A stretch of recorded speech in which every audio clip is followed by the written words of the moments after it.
मी सुनेत्रा अजित पवार गांभीर्यपूर्वक प्रतिज्ञा करते की कायद्याद्वारे स्थापित झाले आहे अशा भारताच्या संविधानाबद्दल मी खरी श्रद्धा व निष्ठा बाळगीन। मी भारताची सार्वभौमता व एकात्मता उन्नत राखीन।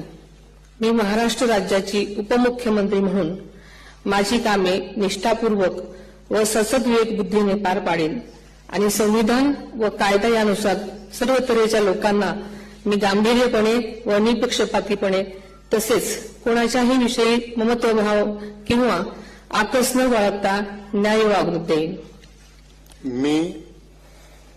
मी सुनेत्रा अजित पवार गांभीर्यपूर्वक प्रतिज्ञा करते की महाराष्ट्र राज्याची उपमुख्यमंत्री म्हणून माझ्या विचारार्थ आणली जाईल किंवा मला ज्ञात होईल अशी कोणतीही बाब अशी उपमुख्यमंत्री म्हणून माझी कामे यथायोग्य पार पाडण्यासाठी आवश्यक असेल ते खेरीज करून एरवी मी कोणत्याही व्यक्तीला किंवा व्यक्तींना प्रत्यक्षपणे वा अप्रत्यक्षपणे कळवणार नाही किंवा त्यांच्याकडे उघड करणार नाही।